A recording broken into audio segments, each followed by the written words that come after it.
ទេសនិកជនជាទីមេត្រីចំពោះជនរួមជាតិខ្មែរទូកង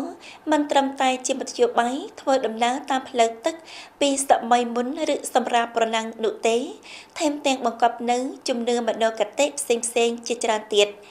នៅលើទូកងក្រៅពីបណ្ដាក្បូរក្បាច់រចនាល្អស្អាតបង្កប់នៅខាងក្នុងនោះនៅមានបណ្ដារឿងរ៉ាវវប្បធម៌ជំនឿដ៏ពិសេសមិនសូវមានអ្នកដឹងដល់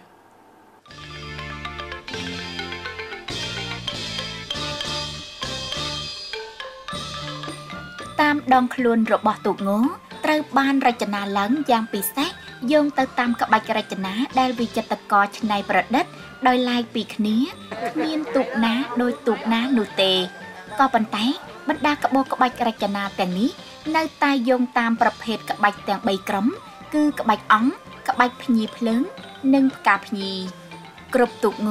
តាំងពីកទូកដល់ខ្លួនទូកនិងកន្សែងទូកគ្រាន់តែគូក្បាច់មួយប្រភេទជាចម្បងមិនច្របល់ច្រើនប្រភេទជាមួយគ្នានោះទេសិល្បៈគំនូររបស់ជនរួមជាតិខ្មែរមាន5ពណ៌ជាចម្បងយោងទៅតាមពណ៌ទង់ពុទ្ធសាសនារួមមានពណ៌ខៀវពណ៌លឿងពណ៌ក្រហមពណ៌សនិងពណ៌ហង្សបាតតាមការចូលចិត្តនៃកន្លែងនីមួយៗគេនឹងជ្រើសប្រភេទពណ៌ស្រស់ឬពណ៌ស្រអាប់ដើម្បីបង្កើតបានភាពលេចធ្លោនៅតាមខ្លួនទូកងនីមួយៗតែងមាននិមិត្តរូបរៀងខ្លួនហើយការជ្រើសនិមិត្តរូបសត្វតំណាងឲ្យទូកងក៏បង្កប់នៅរឿងពណ៌នាយ៉ាងទាក់ទាញផងដែរ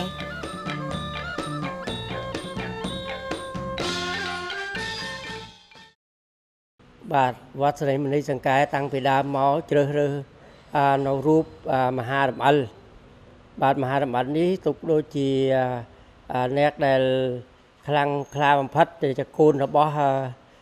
បាហ៊ុនម៉ានហើយជាអ្នកមានឫទ្ធិអំណាចហើយទៅចាស់ពីមុនមកជ្រើសរើសនៅហ៊ុនម៉ានហ្នឹងដើម្បីដាក់នៅក្បាលទូកដើម្បីទុកដូចជាភាពខ្លាខ្លាំងរបស់ទូកមួយ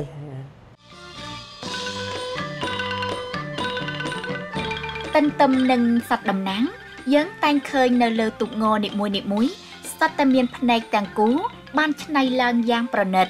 ពីសម័យដើមភ្នែកទូកងតែងបានបណ្ដាសិប្បករគូអណ្ដែតតែពេលសិល្បៈចម្លាក់អភិវឌ្ឍភ្នែកទូកងត្រូវបានជាងឆ្លាក់រួចស្រេចទើបយកមកផ្គុំនឹងទូក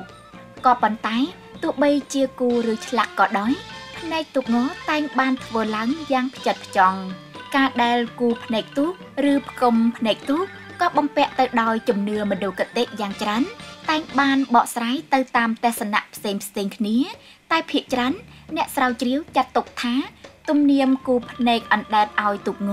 គឺផ្ដើមពីជំនឿចាត់ទូកងដូចជាប្រភេទសត្វត្រីឬនាគត្រូវកាប់ភ្នែកដើម្បីមើលផ្លូវនិងជះបានគ្រោះថ្នាក់នានា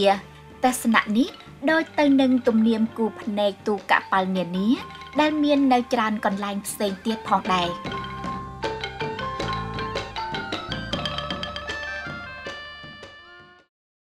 មកអំពីហៅថាជាទំនៀមទម្លាប់ជាប្រពៃណីរបស់ខ្មែរបាទទូកតែងតែមានទូក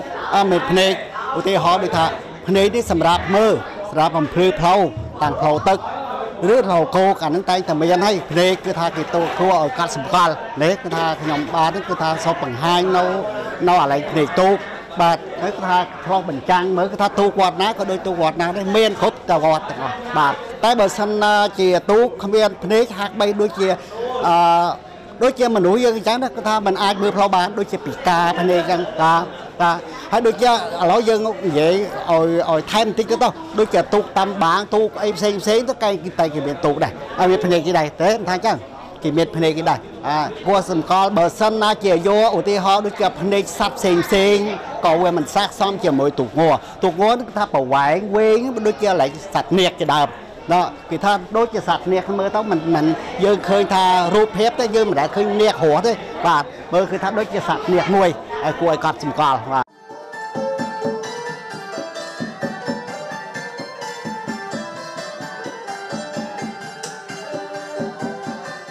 ក្នុងសតិអារម្មណ៍របស់ជនរួមជាតិខ្មែរទូកងមិនត្រឹមតែជាទូកប្រណាំងធម្មតានោះទេតែខាងក្នុងនោះគឺជាការរក្សាទុកនៅតម្លៃជំនឿអរូបីដទៃទៀត ក៏ព្រោះតែការគិតឃើញដូច្នេះតើបគ្រប់សកម្មភាពមិនថាតូចធំដែលធ្វើឡើងចំពោះទូកងជនរួមជាតិខ្មែរតែងតែប្រារព្ធបណ្ដាពិធីកិច្ចតាក់ទងដោយសេចក្តីគោរពហើយពិធីកិច្ចសែនដាក់ទូកងក៏ដូចនេះដែរជាមួយនឹងគំនិតរំលឹកគុណូបការៈរបស់បុព្វការីជនក្នុងវត្តក៏ដូចជាគុណសម្បត្តិរបស់ជាងបោះទូកគុណគ្រូបង្កើតទូកងនិងបួងសួងដល់បារមីទាំងឡាយឲ្យជួយជាកម្លាំងដើម្បីទូកចេញទៅប្រណាំងទទួលជ័យលាភីខ្ពស់ដូច្នេះហើយពិធីសែនដាក់ទូកងតែងតែបានចាត់ទុកជាពិធីកិច្ចដ៏សំខាន់មិនអាចខ្វះបានមុនពេលដាក់ទូកចុះទឹកត្រៀមឈានចូលការប្រណាំងធម្មតាមុនពេលសែនដាក់ទូកងវត្តនីមួយៗតែងតែប្រជុំគណៈកម្មការវត្តឯកភាពគ្នាដើម្បីជ្រើសរើសថ្ងៃល្អវេលាល្អដើម្បីប្រារព្ធពិធីសែនថ្វាយនិងដាក់ទូកងរបស់វត្តពេលវេលាដាក់ទូកងត្រូវបានវត្តនីមួយៗសម្រាប់ជ្រើសរើសខុសៗគ្នាសមស្របទៅតាមជំនាញទូកក៏ដូចជាស្របជាមួយនឹងអាយុរបស់អ្នកអង្គុយក្បាលទូកផងដែរពិធីសែនដាក់ទូកងនៅតាមវត្តនានាតែងតែមានចំណុចពិសេសរៀងៗខ្លួនក៏ប៉ុន្តែអំពីការសែនថ្វាយនៅតែមានភាពស្រដៀងគ្នា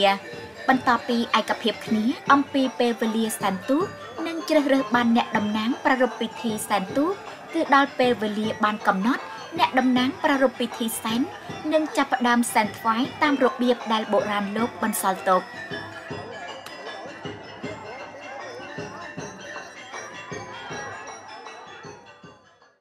គេសែននឹងដូចជាខ្លះទៅគេសែនជួបខ្វៃខ្លះទៅគេសែនមន់ស្ងោដូចជាសែនឲ្យចំពោះអ្នកដែលថែរក្សាទូកថែរក្សាទឹកដីនឹងមកទទួលផលហើយជួយចម្រុងចម្រើននៅទូកនឹងទៅប្រកួតឲ្យមានទីជំនះវត្តរបៀបដាក់ទូករបស់ខ្មែរយើងគឺតាំងពីដើមមកតែងតែមានហើយជាពិសេសនៅវត្តសិរីមនីសង្កែហ្នឹងមានទាំងភ្លេងសៀមមានទាំងភ្លេងសែមានទាំងរបាំជូនពួរដើម្បីទូកអបអរសាទរនៅតំណាងទូកថ្មីដែលចោះឬមួយនឹងអបអរសាទរនៅដូចជាជំនឿរបស់ខ្មែរយើងពីមុនមកតែតែធ្វើដល់សប្តាហ៍ថ្ងៃហ្នឹង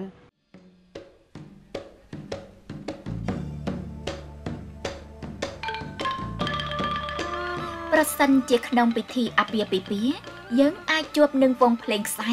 ឬក្នុងបុណ្យសពយើងតែងជួបនឹងវង់ភ្លេងពិណពាទ្យគឺក្នុងពិធីដាក់ទូកងយើងក៏បានជួបជាមួយនឹងវង់ភ្លេងមួយផ្សេងទៀតមានភាពប្លែកជាងតន្ត្រីគឺជាជំនួយផ្ទេរបន្តនៅក្តីបំណងប្រាថ្នារបស់មនុស្សទៅដល់បណ្ដាវត្ថុស័ក្តិសិទ្ធិហើយក៏ជាការលើកទឹកចិត្តរាល់គ្នាផងដែរហើយនៅក្នុងពិធីដាក់ទូកងក៏មិនអាចខ្វះតន្ត្រីបានឡើយខុសពីភ្លេងពិណពាទ្យភ្លេងការភ្លេងដាក់ទូកងមានភាពសាមញ្ញជាងអំពីប្រភេទឧបករណ៍ប្រគំភ្លេងតែវង់ភ្លេងនេះនៅតែបង្ហាញបានសូរសៀងចង្វាក់រណ្ដំនិងបង្កើតបានភាពឱឡារិកក្នុងវង់តន្ត្រីសែនព្រេនទន្ទឹមនឹងនោះបណ្ដាឧបករណ៍ភ្លេងមានក្នុងវង់ភ្លេងដាក់ទូកក៏មានឧបករណ៍ពិសេសបំពាក់លក្ខណៈដោយឡែកផងដែរ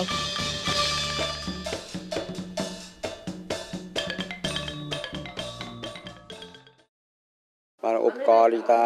មិនខំមានតួឆេតួអ៊ូស្គរមានបៃអអញ្ចឹងបាទតែរឿងឧបករណ៍ទីរឿងឧបករណ៍ខាងសំខាន់គឺមានបៃអហើយមួយខំនឹងឧបករណ៍វាសំខាន់បើថាយើងលេងសែនភ័យតើមានពីរនេះមិនបើអានឹងប្រចាំជានិច្ចតែនោះធំណាស់បើសិនគ្មាននោះវាគ្មានអបអវាគ្មានកន្លែងគេហៅអូឡារឹកចំពោះកន្លែងគេហៅស្មារតីផងអ្នកអ៊ំឲ្យមានស្មារតីរឹងប៉ឹងម្យ៉ាងឲ្យមានកិច្ចយោឲ្យមានតែគេហៅធ្វើកថមតិចដើម្បីបញ្ជូនទូកនោះឲ្យបានរហ័សហើយមានជ័យជំនះបើគ្មានបាត់ហ្នឹងវាមិនភើបក្នុងចិត្តក៏មានដែរទីពីដើមក៏មានកន្ទោងខៀវកន្ទោងក្រហមអីគេសែនថ្វាយមានព្រៃអញ្ចឹងកាន់អញ្ចឹងមានដែរប៉ុន្តែ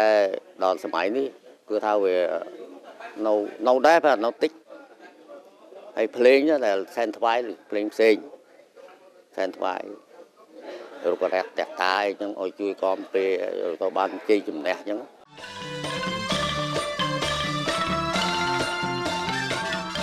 ប្រណាំងទូកងគឺជាកីឡាផ្អែកលើកម្លាំងលើកដំកើងបច្ចេកទេសនិងការរួបរวมគ្នាក៏ប៉ុន្តែដោយសារតែដាក់នៅក្នុងវត្តអារាមទើបអ្នកលេងទូកងក៏យកចិត្តទុកដាក់ទៅលើជំនឿផងដែរហេតុដូច្នេះបានជាទូកងតែងបង្កប់នៅរឿងរ៉ាវវប្បធម៌បំពាក់ទៅដោយលក្ខណៈវប្បធម៌និងជំនឿរបស់ជនរួមជាតិខ្មែរ